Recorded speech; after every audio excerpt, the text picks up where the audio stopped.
Hey guys, welcome back to the Project Nourish podcast. We are at episode 33. Pretty cool. And so we're here to bring you a podcast all about health, wellness, nutrition, functional medicine, safer skincare, pretty much anything that Casey and I have in our noggins that we can share with you guys is what we're going to do. And so we're your host. I'm Megan Gump. I am a certified functional medicine practitioner as well as nutritional therapist and licensed restart instructor. And you can learn more about me from my website. So if you just go to megangump.com, you can learn all about me, check out my favorites. You can even book a free 15-minute consultation with me so you can learn more about working with me one-on-one, which is pretty cool. And just kind of go over like pricing and answer any questions that you have. So go check me out there and also on Instagram at megan.gump. Hello, guys. I'm Casey Poe Campbell, the co-host of our fabulous podcast. And the information I bring with my noggin is I'm a licensed esthetician and a nutritional therapy practitioner, also a licensed restart instructor. So you can learn more about working with me from my website, caseypoe.com, or you can check me out on Instagram at Real Talk Casey. I have a free skincare consultation where you can fill it out and I will give you some detailed recommendations, both nutrition and skincare, that are going to make you glow. And as a disclaimer, you guys, we are not doctors, so definitely do not take whatever we say at face value. Question it as you should with everything in life, but definitely there's the CYA announcement for the day. Most definitely. Yeah. And I think that the information that we're going to be talking about today, you guys, so Casey and I just really wanted to come on here and do a quick, just little like how to create a non-toxic home to kind of like informational tidbit piece, because this is super important. And even as I was going through the Nutritional Therapy Association last year, 2016 to 2017, when I was going through that program, this is actually where I started to learn all about this stuff. So Casey was actually even the one that was like, what's in your skincare stuff? And I was like, I don't know, I use Aveda. It's no big deal.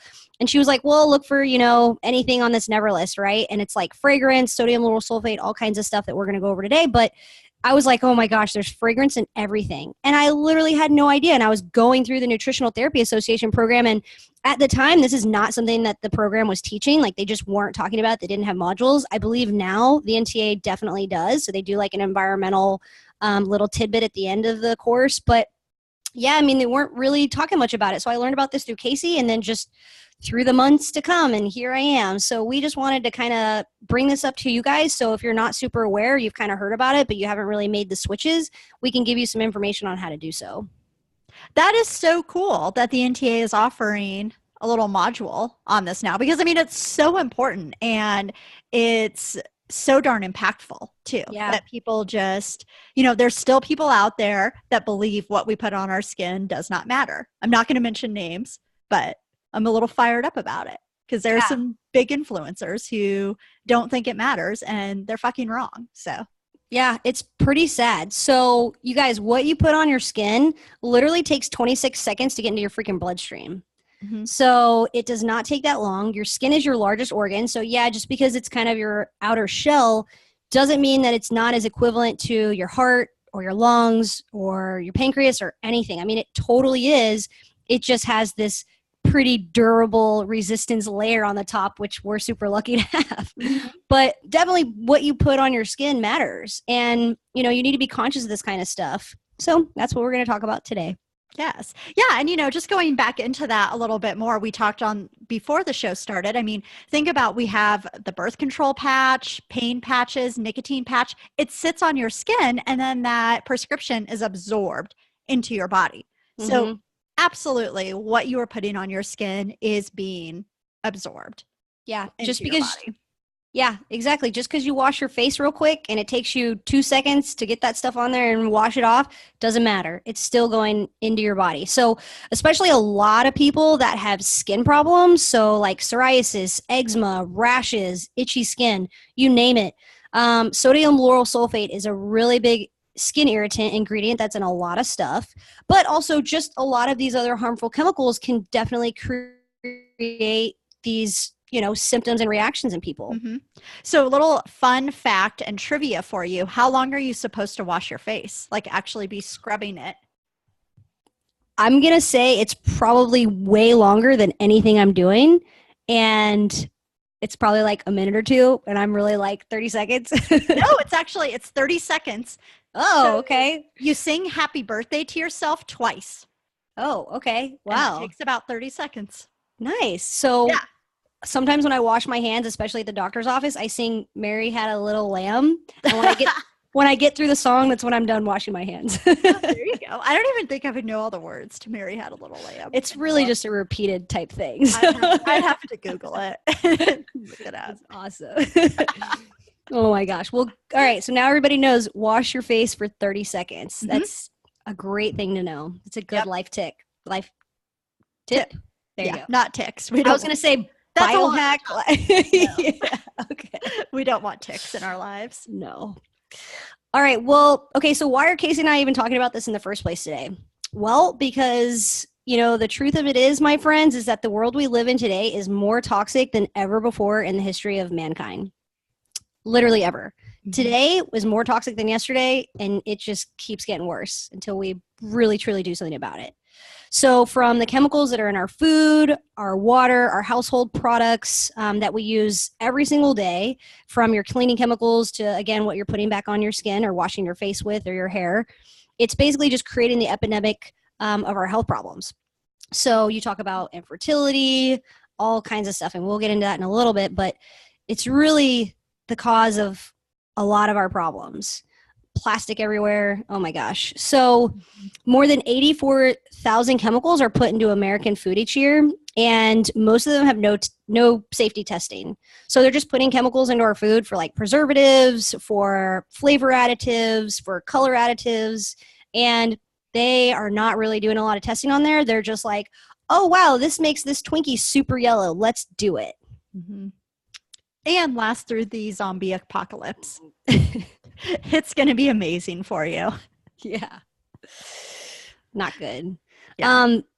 But yeah, so there's like 13,000 chemicals that are used in our cosmetics alone, and only 10% have been evaluated for safety.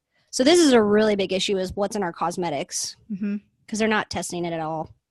Yeah. And, people may be wondering, okay, what kind of ingredients are they putting in our cosmetics that can be harmful for us? So, some of these ingredients, they can be hormone disrupting, potentially carcinogenic, they can irritate your skin, all of these things. And when you think about it, you are putting them onto your skin every single day, at least once a day, and then it sits there all day. Mm-hmm. So would you knowingly put something that is potentially carcinogenic or hormone disrupting on your brain or your heart?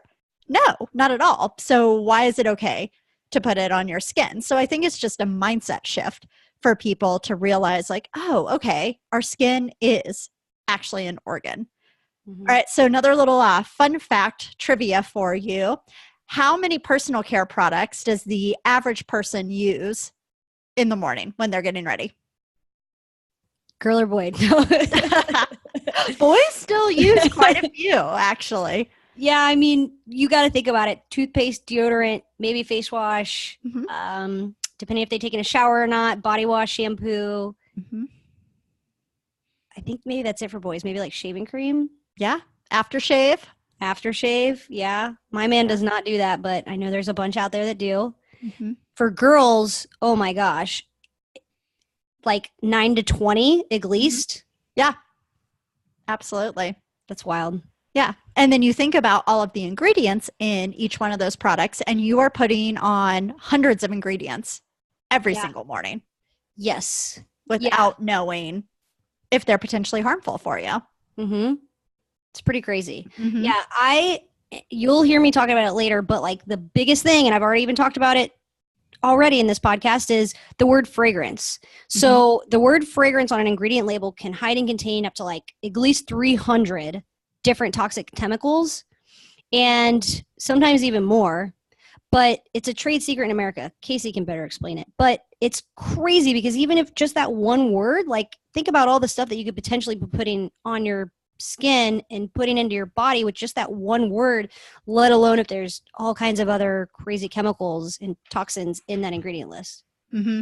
Yeah, I mean, so when it says trade secrets, that means that companies do not have to disclose the ingredients that make up that word fragrance. So you think of perfume companies, like they would be up a creek if they had to share all of the ingredients. Because I mean, it's a proprietary information on that, but they can hide one ingredient in particular that can be hidden within that word fragrance is phthalates, and that's spelled with a P in front of it. And what this does is it actually makes the fragrance stick to your skin more, or it can also be used in plastics to make them more pliable or softer. And what it does when it's in fragrance and actually makes it stick to your skin is it can cause birth defects in little boys. And I can never say the word, but basically what happens is the little boy's urethra doesn't reach the end of his penis and he has to have surgery when he's an infant. Wow. Just from using, perfume. Sometimes phthalates can be in nail polishes. And I mean, what mom knowingly would do this? So it's so sad that the information is not wildly spread, or widely, not wildly. I mean, both. Yeah. Both. Yeah, that's so sad. Mm-hmm. That's so sad. Yeah, and I've seen that ingredient in like lotions and stuff at the like CVS and Walgreens. Mm-hmm. Yeah. Yeah. And the other one that we really want to make sure people are avoiding is parabens. And parabens are endocrine disruptors. So they have been found in breast cancer tissue. They can actually be found, I just learned this, in breast milk as well. So, here's a mom unknowingly, again, giving their kid hormone disrupting ingredients just through feeding them. And parabens are used in a product they're a preservative. So, every product has to have, if it has water, it needs to have some type of preservative. And so that is what parabens do, is they're a preservative for the products. But we do have other options. Wow. Yeah. That's wild. Yeah, I think if everyone was more conscious about that and would actually flip over a bottle and read the ingredient label before they picked up something and purchased it. And it's just like seeing those couple of words on there, and just putting the item back and getting a safer one. Mm-hmm. It could literally save us so much of just the health problems that we're seeing today. Mm-hmm. So definitely being endocrine disruptors, so hormone disruptors. And basically what they do is they disrupt the ways that our cells receive the signals from our hormones. So I always kind of explain it like you've got a cell and then you've got like a catcher's mitt that sits on top of the cell.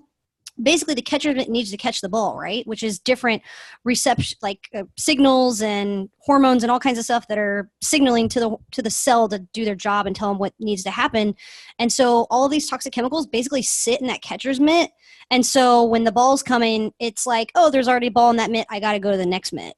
But really there's not a ball there. There's just a toxic chemical that's not doing anything. I like that analogy. That's really good. Yeah. So that's kind of the way I explained it to someone one day, and I was like, "Oh, great, well done." Yeah, and I've heard Dr. Ginsburg give some really good analogies, so that's where I've learned a lot of mine from too. Nice.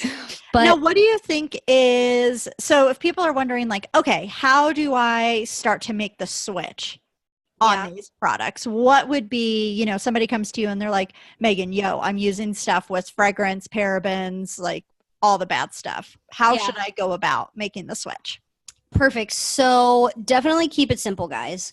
Like if you basically start to really read ingredient labels and you're like, man, my stuff is not safe or clean, then as those items run low, just replace them with a safer option.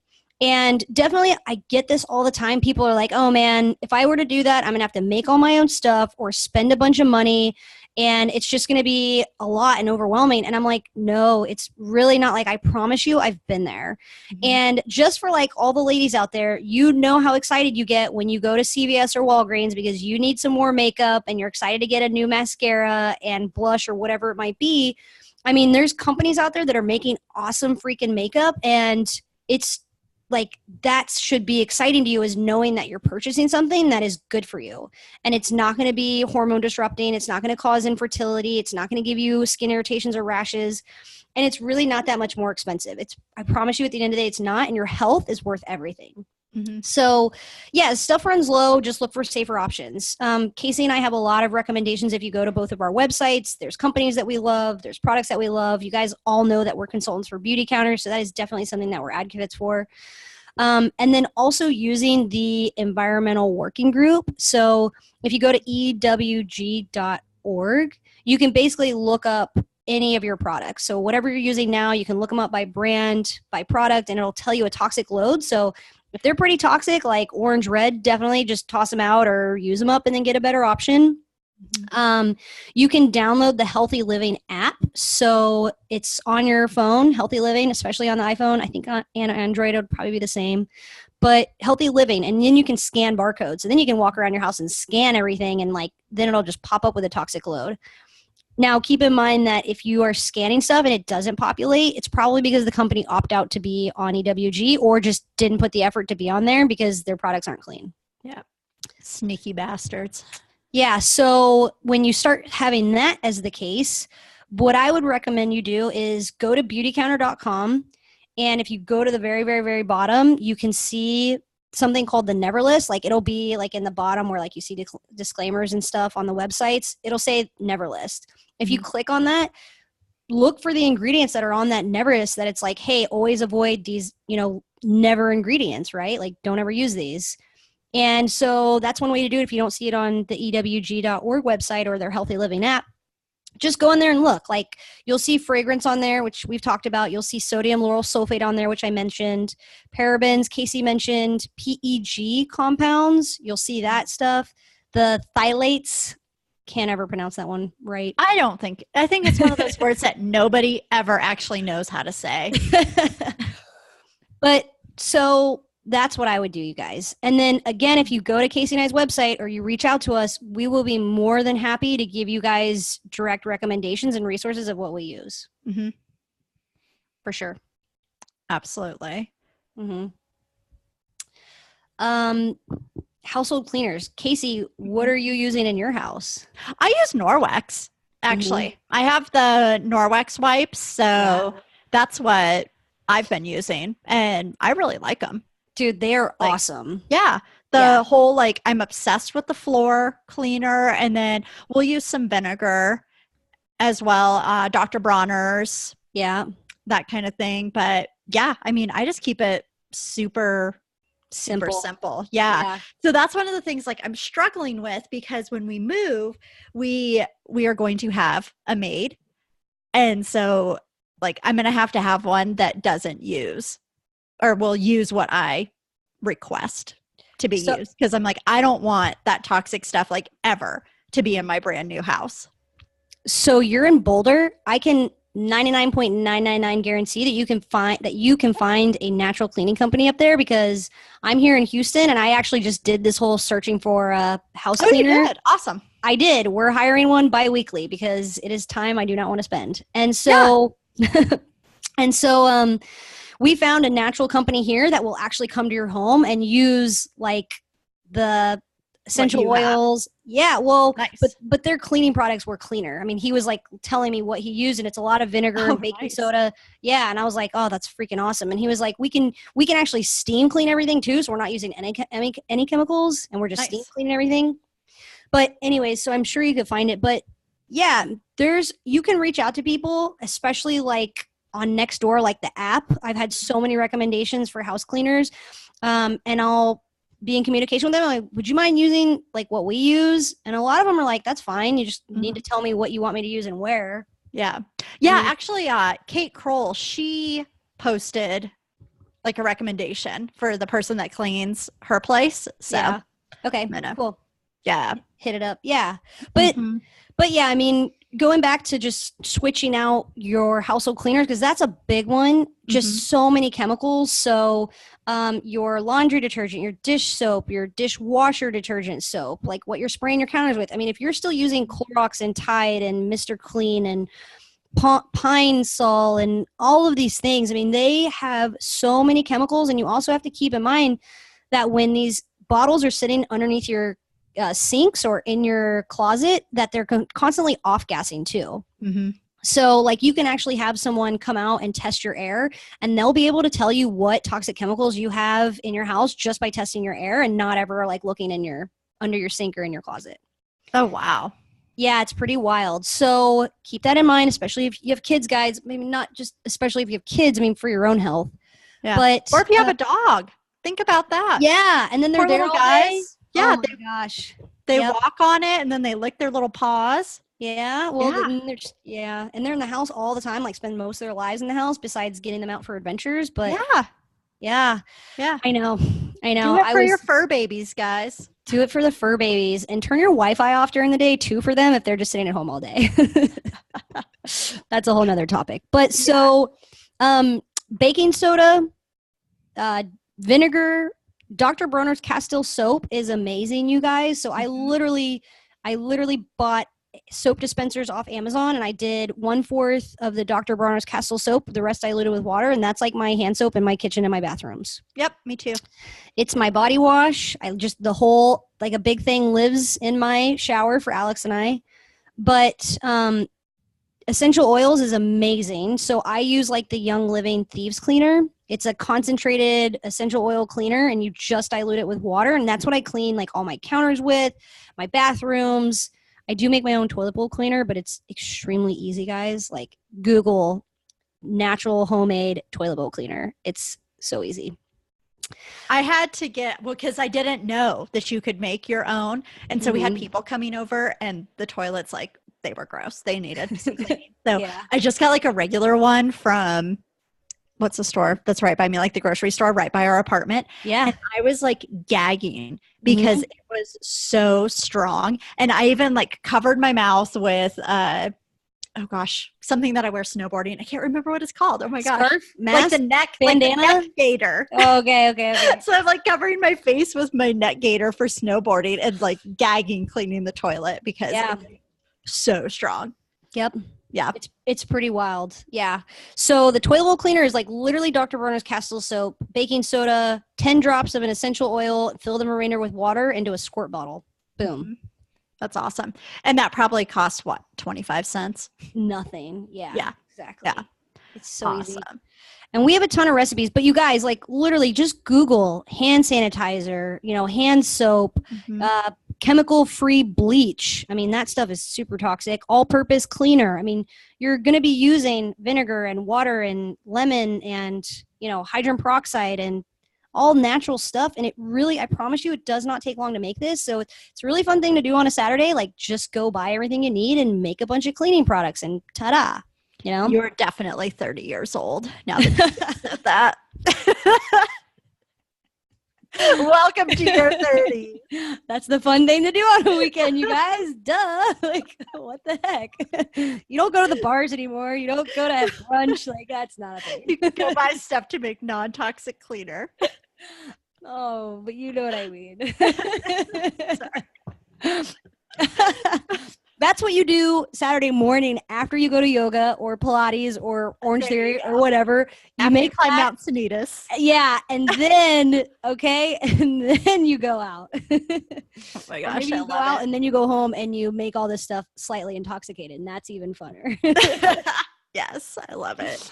So work out, then brunch, then make your non-toxic cleaners. Yes, perfect day. Oh my gosh. So oh my gosh. Well, we have EMF and Wi-Fi exposure, but I think we should save that one for another episode because I feel like this is a really deep rabbit hole. Okay. That we can go down. Agree. And we're both pretty fired up about it. Yes. Yeah. Casey and I wanted to mention EMFs, but we're going to keep this show short today so everybody can get through it because it's such important information, and we will definitely be back to do EMFs next, eventually. Yes. All right, guys. Thanks so much for tuning in. Definitely.